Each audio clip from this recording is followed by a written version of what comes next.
अस्सलाम वालेकुम। आज की इस वीडियो में हम एक और प्रोजेक्ट के प्रोटोटाइप फेज़ के बारे में देखेंगे जिसका नेम है student performance predictor and dashboard. ये फ़ेज़ 3 है। फ़ेज़ 1 में आपने देखा था, हमने डेटा सेट इसका इकट्ठा किया था। फ़ेज़ 2 के अंदर हमने मॉडल को बिल्ड किया था। फ़ेज़ 3 में जो टीचर ने रिक्वायरमेंट्स हमें दी हैं, हमने बिल्ड करना है एक डैशबोर्ड को, विजुलाइज करवाना है परफॉर्मेंस के जो इंसाइट्स वगैरह हैं। रूल बेस एक्सेस यहाँ पे टीचर ने कहा है कि होना चाहिए, टीचर के लिए भी और स्टूडेंट के लिए भी हमने लॉगिन बनाना है। टीचर का जो व्यू है उसमें हमने क्लास की परफॉर्मेंस, रिस्क अलर्ट्स वगैरह को और कंपैरेटिव ग्राफ्स वगैरह शो करवाने हैं। जो स्टूडेंट का व्यू है उसमें हमने पर्सनल एकेडमिक प्रोग्रेस वगैरह, अटेंडेंस ट्रेंड्स और प्रिडिक्टेड आउटकम्स वगैरह शो करवाने हैं। अच्छा, जो हमने डेटा सेट बनाया था उस डेटा सेट के अंदर हमने स्टूडेंट की आईडीज़ वगैरह को यूज़ किया था। ठीक है, जिस तरह ये हैं। अब इसमें टीचर ने और कोई चीज़ नहीं दी फ़ेज़ 3 के अंदर कि आपने किस तरीके से स्टूडेंट को उसका डेटा ही शो करवाना है। तो जिस तरह हमें रिक्वायरमेंट्स की समझ आई है तो हमने वैसे ही इसको बिल्ड किया है। ठीक है, हमने आपको एक जिप फाइल दी होगी कुछ इस तरीके से, आपने इसको एक्सट्रैक्ट करना है। जब आप एक्सट्रैक्ट करेंगे तो एक फ़ोल्डर आपके पास बन के आ जाएगा।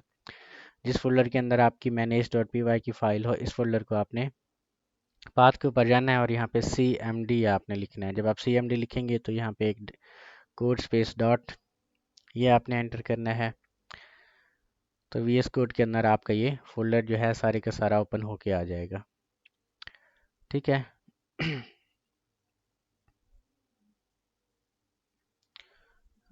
अब यहाँ पे इस फोल्डर को आपने रन कैसे करवाना है, जिस तरह आपने टास्क 1 के अंदर रन करवाया था। क्योंकि ये जेंगो का प्रोजेक्ट है तो यहाँ पे आपने टर्मिनल को ओपन करना है, 3 डॉट्स पे यहाँ पे क्लिक करना है, यहाँ पे टर्मिनल और न्यू टर्मिनल। देन यहाँ पे जब टर्मिनल आ जाए तो आपने यहाँ पे कमांड देनी है पाइथन manage.py रन सर्वर वाली।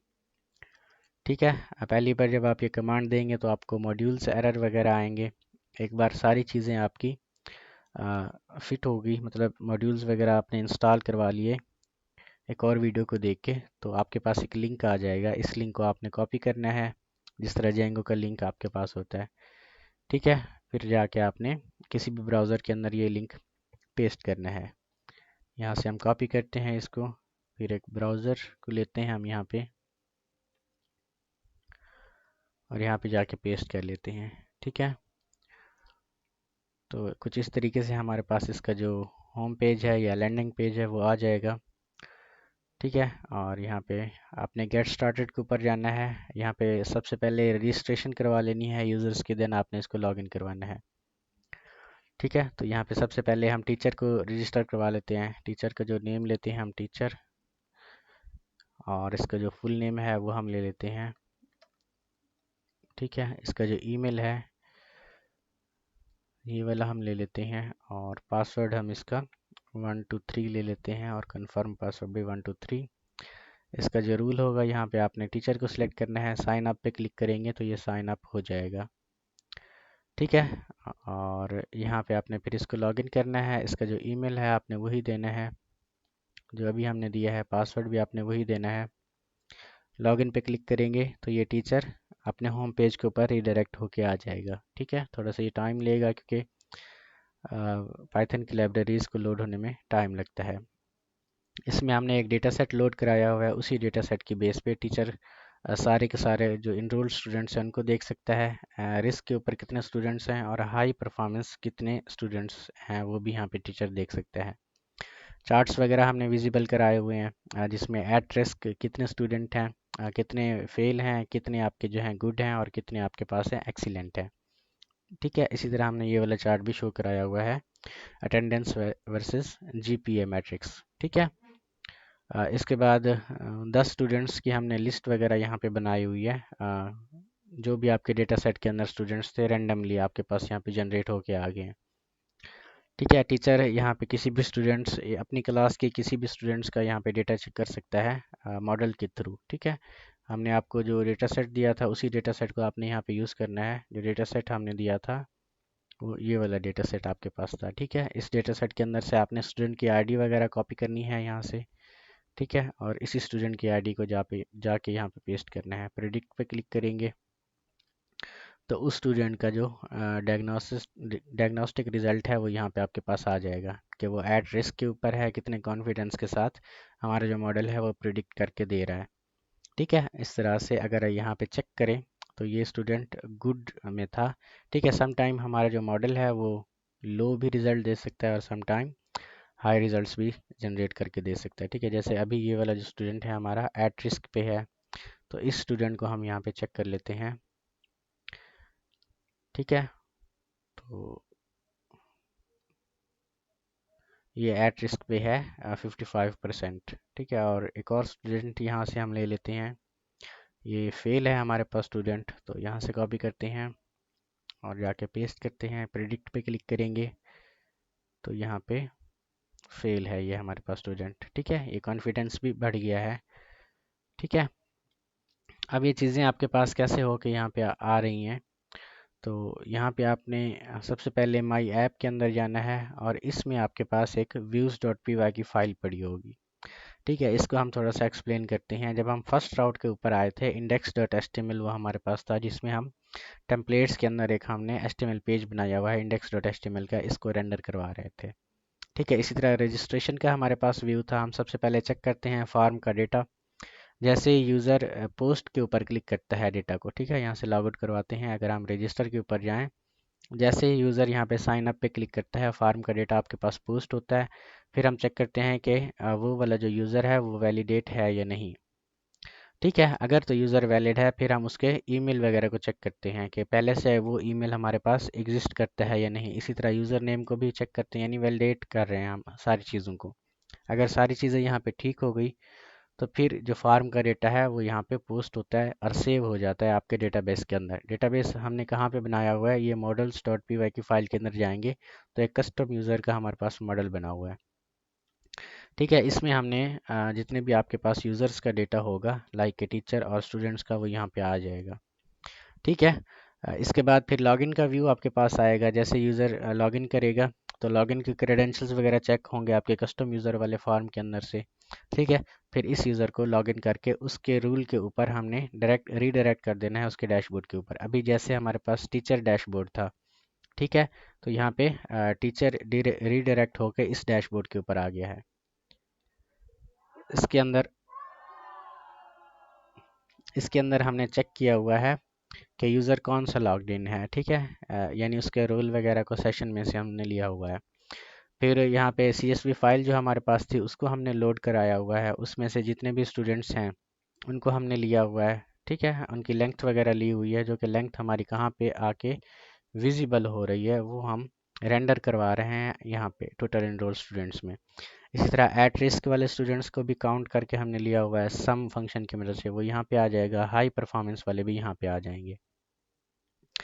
इसी तरह हमने चार्ट्स वगैरह लिया हुआ है, जिसमें हमने पाई चार्ट यूज़ किया हुआ है और एक स्कैटर चार्ट यूज़ किया हुआ है। ये प्लॉट ली हमने यूज़ किया हुआ है। अगर आप ऊपर यहाँ पे देखें तो इंपोर्ट कराई हुई है हमने पाइथन की लाइब्रेरी, जिसकी मदद से चार्ट्स वगैरह हमारे पास विजिबल होके आ रहे हैं। ठीक है, ये देखिए Plotly dot express as P X, और पांडास लाइब्रेरी का हमने यूज़ किया हुआ है। ये सेकंड जो आपका फेज था उसकी वीडियो के अंदर आपने देखा होगा कि पांडास की मदद से हम CSV फाइल को लोड करवा सकते हैं। ठीक है, फिर हमने सैम्पल डेटा लिया हुआ है, 10 रिकॉर्ड्स को हमने यहाँ पे शो कराया हुआ है एज ए टेबल। वो कहाँ पे आ रहे हैं, ग्राफ्स हमारे यहाँ पे आ गए और रिकॉर्ड्स हमारे यहाँ पे आ गए। देन हम टीचर को उसका जो स्टूडेंट है उसकी आईडी वगैरह से डेटा हम ले रहे हैं। जैसे एक फार्म हमने बनाया हुआ है डैशबोर्ड के ऊपर। ठीक है, टीचर यहाँ पे जैसे हम सर्च कर रहे थे किसी भी स्टूडेंट की आईडी वगैरह को। ठीक है, जैसे यहाँ पे पोस्ट होता है तो हम यहाँ पे देखते हैं कि स्टूडेंट की आईडी कौन सी इनपुट हुई पड़ी है। ठीक है, और हमने जो मॉडल ट्रेन किया हुआ है उसी मॉडल की बेस पे हमारा जो यहाँ पे डेटा है वो प्रिडिक्ट होके आ रहा है। ठीक है, यहाँ पे प्रिडिक्शन वगैरह यहाँ पे हम दिखा रहे हैं। प्रिडिक्ट अंडरस्कोर परफॉर्मेंस का एक हमने फंक्शन बनाया हुआ है। ये फंक्शन हमने कहाँ पे बनाया हुआ है, ये फंक्शन हमने एक फ़ाइल के अंदर बनाया हुआ है। यहाँ पे अगर देखें यूटिल्स की एक हमारे पास फ़ाइल है, ये कहाँ पे है हमारे पास फ़ाइल, ये वाली है। ठीक है, इसमें हमने एक best student underscore model underscore phase 2, यानी फेज़ 2 के अंदर जो हमने गूगल कोलैब के ऊपर एक मॉडल को ट्रेन किया था उसी मॉडल को यहाँ पे हम ले रहे हैं। ठीक है, अगर आप इसी में देखें तो एक ml underscore model dot P Y की एक फ़ाइल हमने वैसे बनाई हुई है और इसमें उसी दोबारा मॉडल को ट्रेन किया हुआ है। ठीक है, जिसमें सबसे पहले हमने मॉडल को लोड कराया हुआ है, फिर हमने टारगेट वेरिएबल रखा हुआ है यहाँ पे कि कौन से फीचर को हम टारगेट कर रहे हैं। तो यहाँ पे परफॉर्मेंस लेबल वाले फीचर को हम टारगेट कर रहे हैं। देन हमने TF IDF मैट्रिक्स की मदद से इनके फीचर्स एक्सट्रैक्शन की हुई है। ठीक है, और यहाँ पे इनको X और Y के अंदर डेवलप किया हुआ है। ठीक है, प्री प्रोसेस किया हुआ है, इनकी कैटेगरीज वगैरह बनाई हुई हैं, फिर लेबल इनकोडर की मदद से इनके फीचर्स वगैरह हमने निकाले हुए हैं। ठीक है, इसके बाद कॉलम को प्री प्रोसेस करके टेस्ट और ट्रेन के अंदर स्प्लिट किया हुआ है। फिर मॉडल कौन सा हमने ट्रेन कराया हुआ है, लॉजिस्टिक रिग्रेशन, क्योंकि ये हमारा बेस्ट परफॉर्मेंस मॉडल था। ठीक है, डिसीजन ट्री, रैंडम फॉरेस्ट और SVM मॉडल को भी हमने लिया हुआ है। 4 मॉडल्स को हमने यहाँ पे ट्रेन कराया हुआ है, और इनमें से जिसकी परफॉर्मेंस बेस्ट होगी वही मॉडल हमारा यहाँ पे ट्रेन होके आ जाएगा। ठीक है, अगर आप इस फाइल को रन करेंगे तो दोबारा से आपका जो डेटा है डेटा सेट के ऊपर जाके ट्रेन हो जाएगा मॉडल। ठीक है, यहाँ पे हम वैसे इसको रन करवा लेते हैं। आपने इसको रन करवा लेना है। आप गूगल कोलैब वाले मॉडल यूज़ करें, आपकी मर्ज़ी है। यहाँ पे ये थोड़ा सा शॉर्टकट मेथड के ज़रिए हमने बनाया हुआ है। ठीक है, फेज़ 3 के लिए तो इसमें इसकी एक्यूरेसी वगैरह भी आ गई है आपके पास। ठीक है, रिकॉल, F1 स्कोर, सपोर्ट, और इसमें ट्रेन करके हमारे पास हर एक मॉडल की एक्यूरेसी वगैरह आ रही है। ठीक है, अब यहाँ पे देखें लॉजिस्टिक रिग्रेशन मॉडल आपके पास जो है वो 70% एक्यूरेट है हमारे पास। और इसके बाद आपके पास है डिसीजन ट्री, वो 56% उसकी एक्यूरेसी है। रैंडम फॉरेस्ट 68%, और यहाँ पे आपके पास SVM वो भी 70% है। तो बेस्ट मॉडल आपके पास है लॉजिस्टिक रिग्रेशन, वो है 70.02। ठीक है, इन दोनों की वैसे एक्यूरेसी सेम है। तो हमारे पास जो रैंडम फॉरेस्ट या लॉजिस्टिक रिग्रेशन मॉडल है वो ब्रिलियंट मॉडल है। ठीक है, वो यहाँ पे आपके पास एक फ़ाइल आ जाएगी, best_student.pkl। ठीक है, बेस्ट मॉडल वाली, ये वाला। ठीक है, तो इसी मॉडल को बाद में हमने utils.py की फ़ाइल के अंदर यूज़ किया हुआ है। यहाँ से हमने एक फंक्शन बनाया हुआ है प्रिडिक्ट परफॉर्मेंस का। ये प्रिडिक्ट परफॉर्मेंस का फंक्शन बेसिकली क्या करता है, जैसे ही टीचर अपना डेटा पोस्ट करता है, ठीक है, कहाँ पे टीचर आपका डेटा पोस्ट करेगा, यहाँ पे स्टूडेंट की आईडी वगैरह को देगा। तो जो भी मॉडल हमने ट्रेन कराया हुआ है उसी मॉडल की मदद से उसके जितनी भी प्रिडिक्शंस वगैरह होंगे वो ये हमें दे देगा, कहाँ पे, फ्रंट एंड के ऊपर। ठीक है, जैसे इसने यहाँ पे हमें दी हुई है। ये तो हो गया आपके पास टीचर का डैशबोर्ड। अभी स्टूडेंट को आप रजिस्टर करें सबसे पहले, तो यहाँ पे हम इसको देते हैं जी स्टूडेंट, और इसका जो फुल नेम है और इसका जो ईमेल एड्रेस है हम अभी के लिए s@gmail.com ले लेते हैं। पासवर्ड इसका 123 ले लेते हैं, और इसका भी 123। साइन अप पे क्लिक करते हैं तो ये साइन अप हो जाएगा आपके पास। तो यहाँ पे हम क्या करते हैं, एस लॉगिन पे क्लिक करेंगे तो ये स्टूडेंट का आपके पास डैशबोर्ड आ जाएगा। ठीक है, अब स्टूडेंट की जो रिक्वायरमेंट हमारे पास थी, उसने पर्सनल एकेडमिक प्रोग्रेस देखनी थी, अटेंडेंस के ट्रेंड्स वगैरह और प्रिडिक्टेड आउटकम्स वगैरह देखने था। यहाँ पे स्टूडेंट अपनी आईडी वगैरह सर्च करेगा, फर्ज करें कि ये स्टूडेंट की आईडी है। ठीक है, यहाँ पे एनालाइज नाउ पे क्लिक करेगा तो यहाँ पे चेक कर सकता है आपकी प्रोग्रेस वगैरह को। ठीक है, रिकमेंडेशन वगैरह भी उसे जनरेट होके आ रही हैं कि आप क्या है, रिस्क के ऊपर हैं आपका जो कोर्स का, कोर्स कौन सा कर रहे हैं, आपकी प्रीवियस CGPA क्या है, अटेंडेंस कितनी है, रिकमेंडेशन में आपके पास क्या है, और यहाँ पे क्वांटिटेटिव मैट्रिक्स भी आपके पास आ रही हैं कि कितनी असाइनमेंट्स थी, कितना टेस्ट स्कोर था, फाइनल एग्ज़ाम कितना था, और आपने कितने आवर्स स्टडी की है। और ये एक चार्ट भी बन के आ गया है पर्सनल मैट्रिक्स का आपके पास। ठीक है, और एक इन्वायरमेंट सपोर्ट वेरिएबल्स आपके पास आ गए हैं जो कि इम्पेक्ट कर सकते हैं आपकी स्टडी के ऊपर। ठीक है, ठीक है जी। तो इस तरीके से आप अपना ये फेज़ 3 टीचर के सामने रिप्रेजेंट कर सकते हैं। अगर हम स्टूडेंट डैशबोर्ड की बात करें तो इसमें भी बिल्कुल वैसे ही है जैसे टीचर डैशबोर्ड के अंदर हमारा काम हुआ था। सबसे पहले चेक कर रहे हैं हम यूज़र को कि कौन सा यूज़र लॉगिन है। इसके बाद यूज़र की आईडी वगैरह जो स्टूडेंट पुट कर रहा है उसी आईडी को हम ले रहे हैं फॉर्म के डेटा पोस्ट की मदद से। देन जो हमारा प्रिडिक्टेड परफॉर्मेंस का मॉडल था उस मॉडल को यूज़ कर रहे हैं, और उस मॉडल को यूज़ करने के बाद जितनी भी इसकी आउटकम्स थी वो हमें डैशबोर्ड के अंदर शो होके आ रही हैं। आप इसको रेडी करें। ठीक है, और जो भी क्वेश्चंस वगैरह आपके हों, आपको कोई चीज़ समझ नहीं आ रही तो आप हमसे कांटेक्ट करें।